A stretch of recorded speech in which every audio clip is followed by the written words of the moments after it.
So we're going to say a few words about hair characteristics and the role of hair characteristics in hair transplant surgery.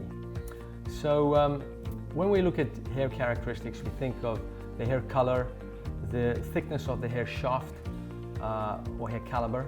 Is there a curl and a wave versus a straight hair? What is the hair color versus the scalp color? Is there a contrast?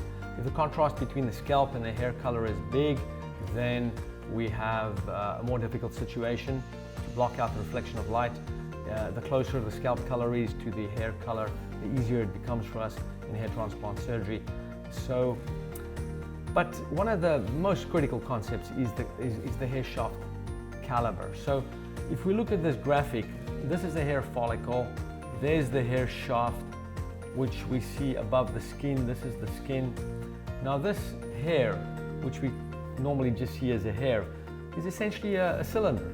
It's a cylinder. If we look at it from a pure physics point of view, it's a cylinder. And if we look at a cylinder, there's a low caliber cylinder, and here's a bigger caliber cylinder. What is the difference? It's the radius. The radius is the critical factor between the bigger and the lower caliber cylinder. So it's all about the volume of the hair. It's not about the number of hairs. So the volume of hair is determined by the caliber of the hair shafts. So there's a formula in physics to calculate the volume of a cylinder.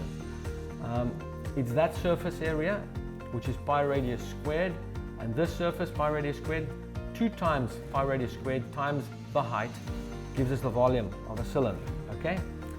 So as I said, the difference between the low caliber and the bigger caliber is the radius. And because it's radius squared, we can see that a small change in radius gives us a big change in the caliber.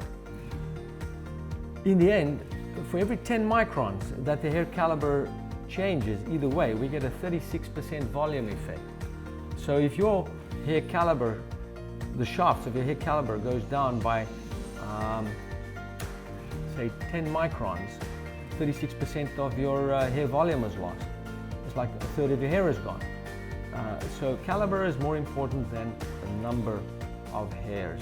If we look at another example here, a 2-dimensional example, this is just a flat surface. So here's a high caliber hair with a curl and a wave, and here's a low caliber hair with a curl and a wave.